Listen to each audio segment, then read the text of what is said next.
Un combat entre Cédric Doumbé et Baki vient d'être annoncé et il aura lieu le 7 mars prochain à l'Accor Hotel Arena. Ça a retourné internet. Normal, on parle du combat MMA français le plus attendu de toute l'histoire. Pour ceux qui me connaissent pas, moi c'est Mousson, je suis passionné de sport de combat et pratiquant à mes heures perdues, donc je me devais de parler de cette confrontation. Les deux combattants, en plus d'être des athlètes super talentueux, ils ont une sacrée communauté sur les réseaux. Et donc ils ont commencé déjà à s'attaquer par tweet interposé. Oui, le combat a déjà commencé. Faisons un état des lieux de tout ce qui a été dit jusqu'à aujourd'hui et ce qui a mené à l'organisation de ce combat. Bien sûr, une grosse partie de la vidéo va être concentrée sur mon pronostic. Je vais te donner mon avis sur chaque combattant et qui est-ce que je vois gagnant. Bien sûr, n'hésitez pas aussi à partager votre pronostic dans les commentaires. Ce qui a mis le feu aux poudres il y a quelques mois, c'est une interview de Baki, Baysangour Shamsudinov, où on lui a posé une question sur Cédric Doumbé. Pour lui, le constat est clair. Doumbé, il le prend très facilement, c'est pas un défi pour lui. Il voit Cédric Doumbé comme une formalité et un combattant surcoté. Là, il y en a beaucoup qui l'ont traité de prétentieux, qu'il avait pris la confiance, la grosse tête, etc. Mais on va pas se mentir, Baki, il veut côtoyer les hautes sphères, les gros combattants de l'UFC, donc bien sûr qu'il est confiant. C'est normal quand on lui pose une question sur un autre combattant, il va pas dire je me pisse dessus, j'ai peur de le combattre. Donc pour moi, je l'encourage à être comme ça. Est-ce que Cédric Doumbé, tu le prends? Cédric Doumbé, je le prends facile. Il a surtout mis en avant le fait que Doumbé était nouveau dans le MMA, qui venait du kickboxing et que c'était pas du tout le même sport. Alors que Baki, lui, ça fait déjà quelques années qu'il a fait ses preuves en MMA. Bon, ses preuves, il y en a qui vont me dire il a affronté que des plombiers, mais en tout cas il a gagné ses combats, on lui demande que ça. Bref, cet extrait d'interview a tourné de partout et bien sûr c'est arrivé aux oreilles de Cédric Doumbé. Et on le connaît, professionnel du trash talking, il se devait de répondre. Il a simplement répondu dans un live qu'il était largement au-dessus de Baki. Internet, c'est bien. Les interviews, Arès, au chef, c'est bien. Mais quand tu prends une patate dans la tête de Cédric Doumbé, avec des mitaines taille 4, certes, tu auras toujours la même tête comme ça. Et à l'hôpital, ça sera pas pareil, la réalité c'est autre chose. De là, les deux combattants ont commencé à s'envoyer des pics à chaque fois qu'ils en avaient l'occasion. Et on va pas se mentir, personnellement, je trouve Cédric Doumbé beaucoup plus drôle que Baki. Baki aussi, pour le défendre, c'est quelqu'un qui a du répondant. C'est pas le Jordan Zebo qui restait calme, qui faisait la victime et qui disait rien. Là, Baki, il lui rentre dedans aussi, il n'hésite pas à répondre et à lui envoyer des pics. Je repense justement à une altercation qui a eu lieu juste après le combat Kamaru Usman contre Khamzat Chimaev. Là, Cédric Doumbé, il a vu un Khamzat en train de galérer face à Usman qui était en fin de carrière. Il s'est dit, bah Khamzat, il est surcoté. Ça tombait mal parce que justement, Baki ressortait d'un séminaire avec Khamzat. Donc ils s'étaient rapprochés, ils étaient devenus potes. Alors Baki, il a pris sa défense. Et il a répondu que toutes les personnes qui allaient dire que Khamzat était surcoté ne connaissaient rien au MMA. Bien sûr, c'était visé directement pour Cédric Doumbé. Quelques semaines plus tard, le prochain combat de Baki est annoncé. Ce sera un combat pour le titre dans l'organisation l'Ares, où il va affronter un Britannique qui s'appelle Klinkhammer. Justement, dans une autre interview, Baki avait annoncé qu'il préférait se concentrer sur ce combat à venir au 17 novembre 2023, plutôt que sur les petits clashs et d'un éventuel combat avec Cédric Doumbé, parce que pour lui c'était une formalité. Mais moi, je te mens pas, comme je l'ai toujours dit, Doumbé, ce serait pas un combat bien difficile pour moi. Là, pour moi, le défi, c'est Klinkhammer, tu vois. Comment il pourrait me sortir du combat si le gros défi, il est tout de suite. Tu vois ce que je veux dire? Pour moi, Klinkhammer est beaucoup plus relou à prendre que Cédric Doumbé. Et c'est pour ça que je reste concentré sur ce que j'ai à faire ce vendredi, tu vois. Malheureusement, le jour de la pesée, Baki s'est présenté avec plus d'1 kilo en trop. Donc il a loupé la pesée et le combat a été annulé. Là, direct, Cédric Doumbé, il a à l'affût, hein. Donc il lui a répondu, il s'est foutu de sa gueule sur sa prise de poids, il lui a dit d'arrêter d'aller chez Otakos, etc. À ce stade-là, on en reste à des petits pics qui sont lancés sur les réseaux sociaux, mais rien de probant. Justement, Baki avait indiqué que ça allait être compliqué d'organiser le combat entre lui et Cédric Doumbé parce qu'ils viennent pas de la même organisation.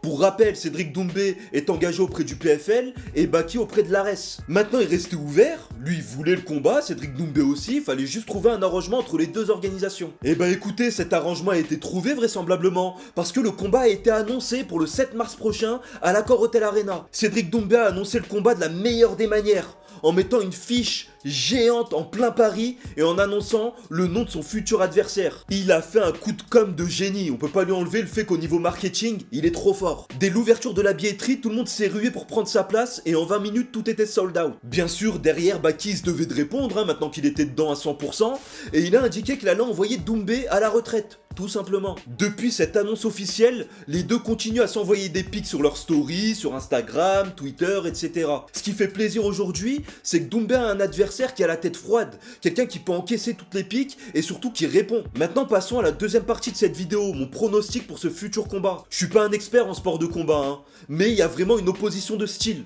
Cédric Doumbé, lui, vient du Glory, du kickboxing, donc il a annoncé comme un striker d'élite. Alors que Baki, lui, il vient du judo et du travail au sol. Donc pour lui, son avantage, ça va être le travail au sol, le grappling. On a Cédric Doumbé, on rappelle un peu le palmarès, hein, 11 fois champion du Glory, 11 fois champion du monde de kickboxing. Donc c'est pas anodin. Je pense pas me mouiller pour dire que le striking, ça va être son point fort. Par contre, au niveau de son travail au sol, là, il y a rien qui a fuité. On n'a aucune information sur son niveau. Tous ses combats, il les a terminés en one shot. Donc comment on peut juger son niveau au sol? De ce côté-là, ça reste une inconnue. Mais on a quand même des petites pistes. On sait que Cédric Doumbé, c'est un surdoué des arts martiaux. On sait que ça fait à peu près 5 piges qu'il s'entraîne en MMA, donc au travail au sol, avec les plus grands. Donc je pense qu'en 5 ans, quand même, il a pris un sacré niveau. Son palmarès, en dehors du kickboxing, en MMA, c'est que des KO, frère. Il a pas fait de détails. À l'image de son combat contre Jordan Zebo, qui a duré que 7 secondes. Je veux bien comprendre qu'il a une grande gueule, qu'il parle beaucoup, qu'il exaspère beaucoup de personnes. Sauf que dans le ring, il prouve ce qu'il dit. Même moi, pour son dernier combat, je faisais partie de la team, il ouvre trop sa gueule, le combat va être serré, etc. Mais force est de constater que terminer quelqu'un en 9 secondes, c'est incroyable. Mais que tu mettes quelqu'un KO une fois alors que tu l'as annoncé, mais que tu le fasses 12 fois, frère, à un moment, c'est plus de la chance, c'est du talent, je suis désolé. Après, comme pour Baki, vous allez me dire oui, mais il a jamais affronté des grands noms, c'est que des plombiers, des mécaniciens balourds et tout. Je suis d'accord avec vous. Sur le papier, les noms, je les connais pas du tout. Mais ils ont quand même le niveau de combattre au PFL. Donc je pense pas que ce soit des merdes non plus. Avec tout ça et en étant totalement objectif, je suis forcé de constater qu'il est trop fort. Maintenant passons à Baki. Faut noter que moi je suis d'aucune team. J'aime bien Cédric Doumbé pour les performances, j'aime bien Baki, bah déjà pour son surnom, Baki, hein, c'est mon animé favori presque, et en plus pour ce qu'il donne dans la cage et l'image qu'il a. Mais on va s'attarder un peu sur ce qu'il a donné dans son palmarès. Déjà on va pas se mentir, il vient d'une autre planète, c'est un surdoué aussi. Pour moi, il peut regarder droit dans les yeux Cédric Doumbé. Au niveau du travail au sol, pour avoir regardé quelques vidéos de ses combats, et même ce qu'il a fait en termes de divertissement avec Ibra TV ou Greg MMA, j'étais choqué de la facilité qu'il avait pour les mettre au sol. Maintenant faut noter aussi qu'il utilise toujours la même technique. Donc est-ce que il se limite, il est qu'à 10% parce que pour lui ça sert à rien étant donné qu'il est largement au-dessus de ses adversaires, ou est-ce que c'est vraiment sa seule technique? Et là bah j'imagine que Cédric Doumbé va s'organiser pour contrer ce qu'il fait. Son travail au sol, son grappling, sa lutte, ça va être son point fort pour moi face à Cédric Doumbé. Maintenant, j'ai regardé aussi son striking, et je le trouve largement en dessous de celui de Cédric Doumbé, on va être honnête. Il est pas dégueulasse, mais il a vraiment un striking d'une personne qui fait du MMA. Il n'y a pas un striking d'une personne qui vient du kickboxing. Et c'est pas la même chose. En MMA, les personnes, ils ont la garde très ouverte, devant, comme ça, etc. En kickboxing, t'as la garde bien fermée, bien hermétique. Cédric Doumbé, lui, peut s'adapter sur les deux gardes. Donc pour moi, il est dangereux là-dessus. J'ai regardé son dernier combat, qui était face à un Brésilien, je crois, il s'appelait Escudero. Alors Baïsangour, il s'est présenté comme quelqu'un de très confiant dans la cage. Même son adversaire en face, il avait la peur dans les yeux. Baki, il était au-dessus, y a rien à dire. Sauf que son dernier combat, il l'a terminé par KO, mais au bout de la 13e minute. On est loin du record de Cédric Doumbé. Ça fait un peu peur de ce côté-là, parce que pour avoir regardé le combat en entier, j'ai vu un Baki qui était largement au-dessus, y a rien à dire. Par contre, qui arrivait pas à mettre KO son adversaire. Pourtant, il lui mettait des patates à bout portant, etc. Donc, est-ce que l'adversaire, il était fait en adamantium, ou est-ce que Baki frappait pas assez fort? J'en sais rien. J'ai aussi vu dans ce combat un Baki qui avait de l'empathie, un Baki qui était peut-être un peu gentil. Par exemple, il arrivait 10 fois par round à le mettre par terre, mais il le laissait se relever. J'espère qu'il va pas faire la même chose avec Cédric s'il arrive à le mettre au sol. Plus un strike, en fait, avec les combattants MMA, je suis plus un striker, ouais. Après, si j'affronte un mec qui vient du Glory, bien sûr, je vais le lutter. Et moi, surtout, je suis un combattant qui est complet, ça veut dire que je peux tout faire. Je suis assez bon partout. Mais oui, clairement, la plupart des combattants MMA, souvent, ils ont un striking qui est dégueulasse. Et donc, moi, je strike avec eux, tu vois. Donc, ouais, je sais pas pourquoi ils sous-estiment mon striking. Après, c'est normal, j'ai pas beaucoup montré mon striking. Hein. Dans mes combats de MMA, j'ai surtout, comme je t'ai dit, je prends pas beaucoup de risques. En fait, c'est pas le moment où il faut perdre au Ares, tu vois. Quand on voit son palmarès aussi, eh ben regardez. Il y a des combats où il a gagné à la décision, des combats où il a gagné par KO mais au 3e round. Honnêtement, on est très loin de ce que propose Cédric Doumbé. C'est très bien, hein, c'est très glorieux, ça lui enlève pas toutes ses qualités, mais là je le compare à Cédric Doumbé, je le compare pas à n'importe qui. Surtout qu'il faut pas oublier, pour moi une donnée qui est super importante, c'est son âge. Il a que 21 ans. Déjà à 21 ans, arriver à ce niveau-là, c'est incroyable. Mais je pense qu'il y a un moment, l'expérience, ça va jouer. Doumbé, il a beaucoup plus d'expérience que lui, que ce soit au Glory ou que ce soit pour les gros événements comme ça. Je reste quand même persuadé que le combat va être très différent que celui contre Jordan Zebo. Parce que contre Jordan Zebo, Cédric Doumbé, il avait la mentale. Il avait l'ascendant psychologique. Jordan, lui, savait pas se défendre sur les réseaux. Il se faisait harceler de tous les côtés, il ramassait des pics, des ci, des ça. Il en avait marre, ça se voyait. Cédric Doumbé, il est rentré dans sa tête, ce qui fait que quand il est arrivé dans son combat où tout le monde criait Jordan t'es mort, bah bien sûr qu'il s'est décomposé, ça joue aussi. Or que là, on n'est pas du tout dans la même configuration. Je te disais que Baki avait aussi une sacrée communauté. Et je pense qu'au combat, justement, il y aura 50% qui sera pour Baki, 50% pour Doumbé. Donc là, Baki va pas entendre des menaces de mort de partout durant le combat. Il va aussi entendre des messages de soutien, et ça fait plaisir. Et comme on peut le voir sur les réseaux, bah t'as les deux communautés qui se déchirent. Perso, au vu de tout ce que je viens de te présenter ici, on est rentré dans les détails, le palmarès, leurs points forts, leurs points faibles, etc.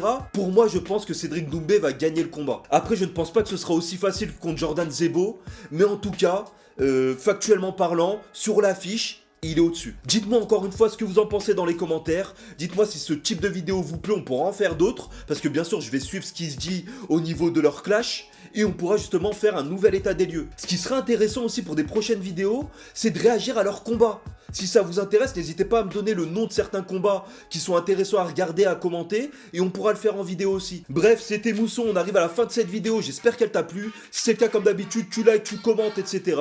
Et tu me rejoins sur tous les réseaux sociaux. Mousson TV, Mousson TV, Mousson TV. Allez, ciao!